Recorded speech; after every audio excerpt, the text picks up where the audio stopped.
Lunchtime news on TV1. We are coming to you live and direct from the Newsfirst studios here in Colombo. Bringing you the news, I'm Tharusha Kumar Singh. Just before we start off, let's take a look at your headlines this afternoon.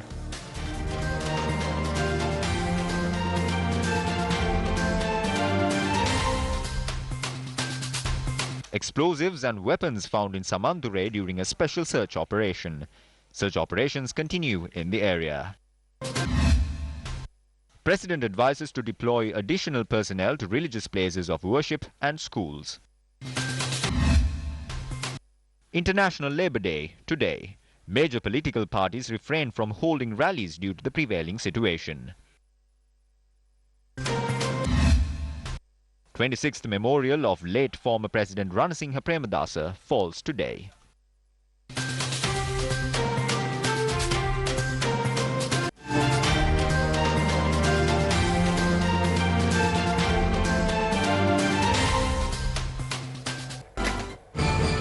Taking a look at your top story this afternoon, the world celebrates the International Workers' Day today.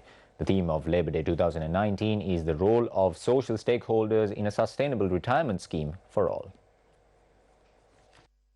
133 years ago on a day as such, on the 1st of May 1886, a group of workers gathered in Chicago, America, demanding their work shift to be limited to 8 hours.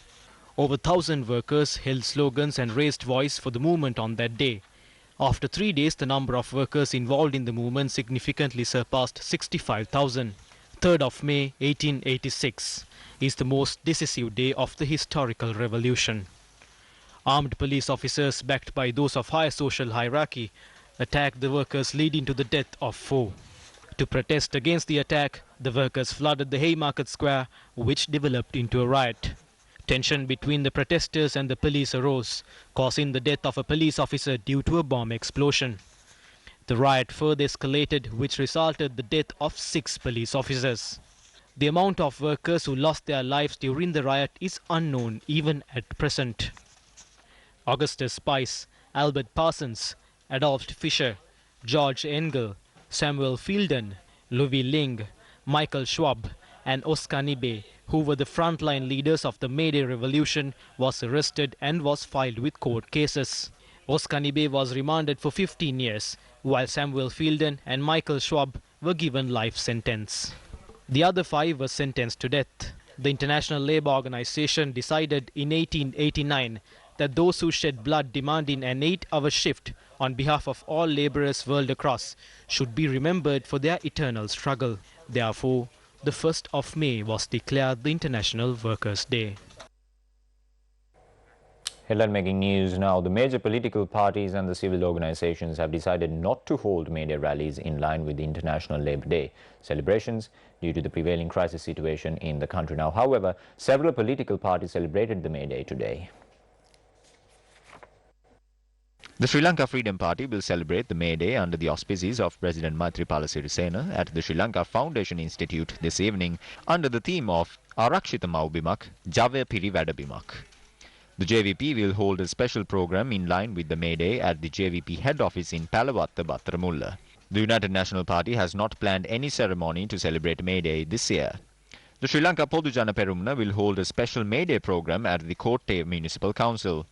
In his special message on May Day, the President said, quote, "Today symbolizes the fair expectations of the working class, strengthened due to the historical occurrence. Hence, I express my gratitude to the working class of the world who did not stop their struggle, which commenced 133 years ago, and turned their fights for the rights of the worker and are easing a struggle," unquote. Issuing a May Day message, Prime Minister Ranil Wickremesinghe has said, quote, "Be open-minded and don't let the extremist forces destroy our achievements as a nation," unquote. More headline-making news. 200 gelatinite sticks and a number of weapons were discovered during a search operation conducted by the security forces at the Mallara in Samanture. This was a joint operation conducted by the Sri Lanka Army, Police and the STF.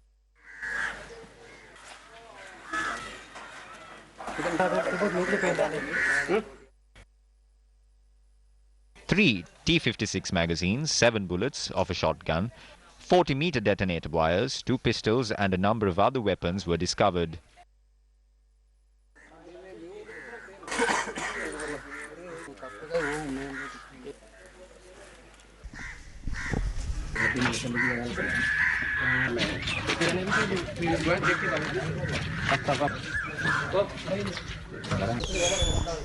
මාදන් සිටින්නේ සම්මන්තොරේ ප්‍රදේශයේ I'm reporting from the location where a recent search operation was carried out. The security forces found gelatinite sticks, detonator batteries, rifles, live ammunition, and a number of other weapons buried in the area.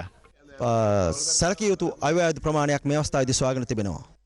Meanwhile, the police said investigations are underway with regard to the attackers behind the Easter Sunday terror attacks.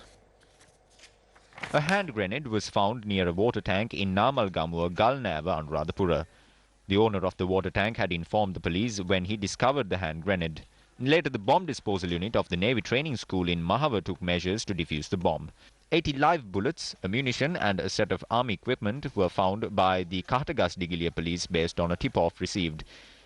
An army soldier and his father was arrested.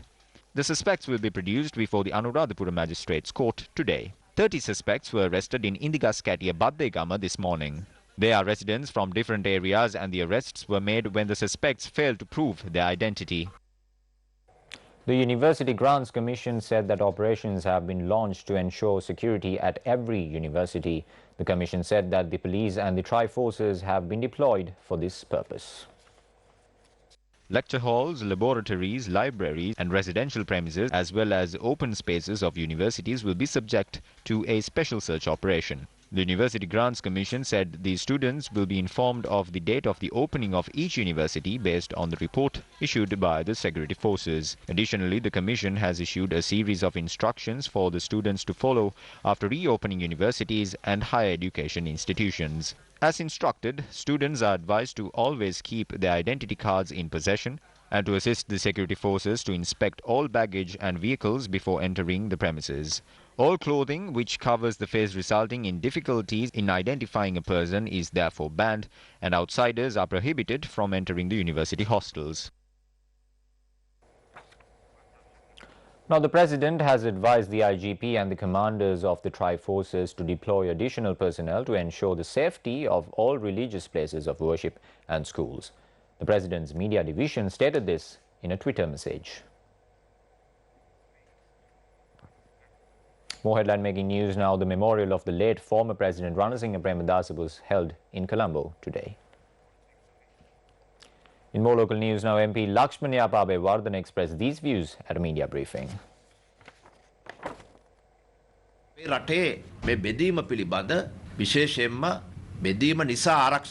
Due to this division in the country and the weakness of the country's government, the national security has decreased.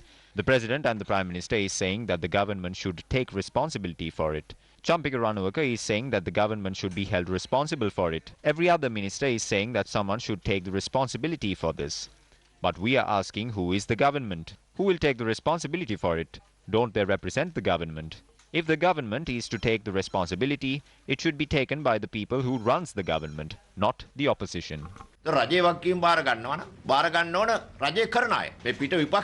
Employees at the Ampara General Hospital engaged in a silent protest during their lunch hour yesterday. The employees protested against the transfer of the director of the hospital.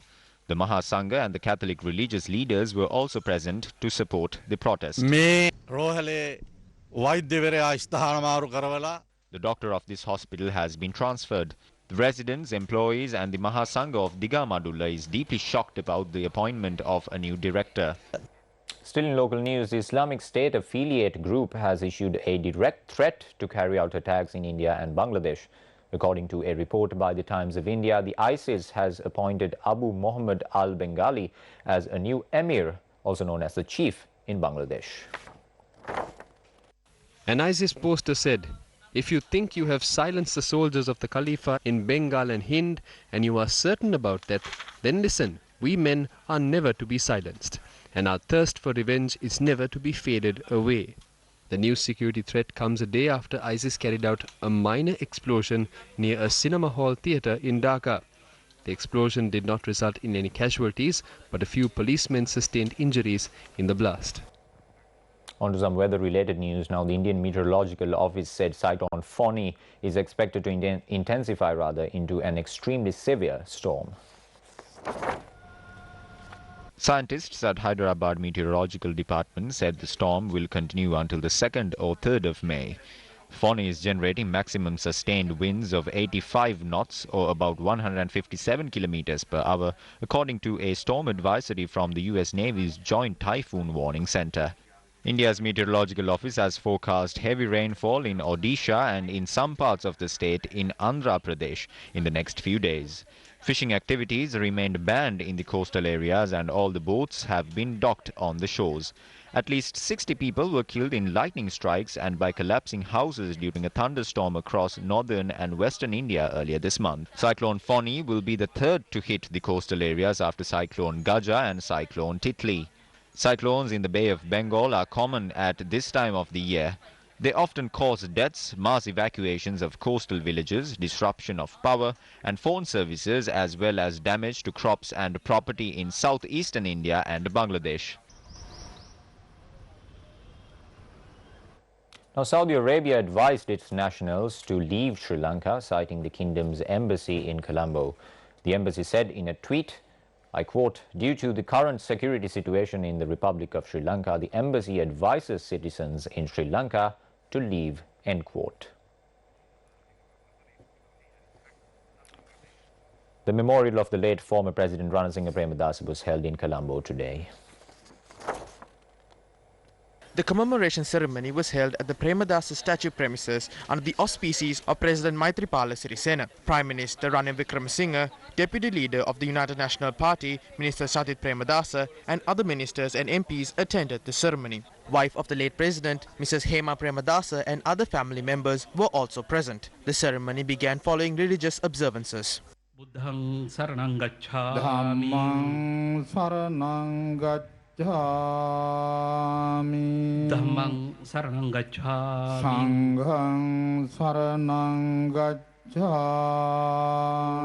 Taccanjo ravanimahe gadam yajnaya gadam yajnapataye devi is. Qul huwallahu ahad Allahu samad. ரஞ்சினிக்காக கூடி வந்திருக்கின்ற இந்த நேரத்தில் அன்னாருடைய ஆத்ம The mayor of Colombo, Rosie Senanayake, garlanded the statue of the late president.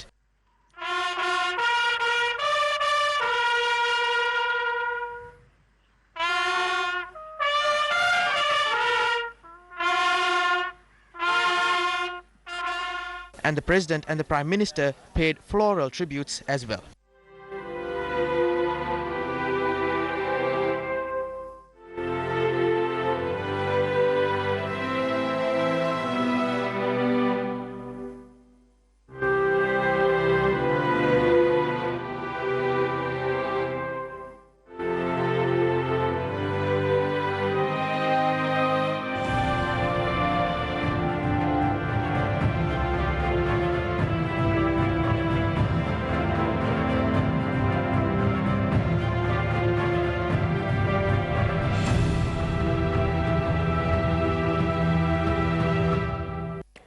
Now, taking a look at the weather situation here at home, the Department of Meteorology stated that many areas of the island will experience showers, thunder showers and gusty winds due to the effects of the Fani cyclone.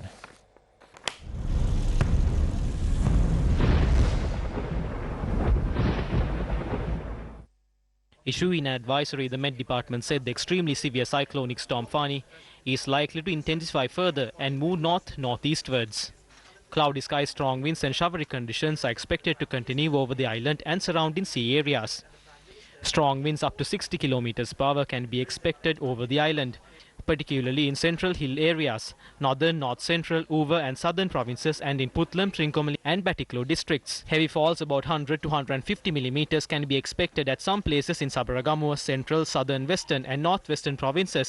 Also fairly heavy falls about 75 to 100 millimeters are likely at some places in Uva province and in Mana and Jaffna districts. General public, naval and fishing communities are requested to be attentive about future advisories issued by the Department of Meteorology in this regard.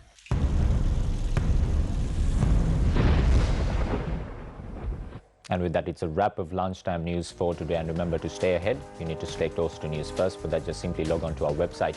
That is www.newsfirst.lk. Bringing you the news, I'm Tharasukumara Singha. Your latest news update will come your way at 1:55. Until then, take care.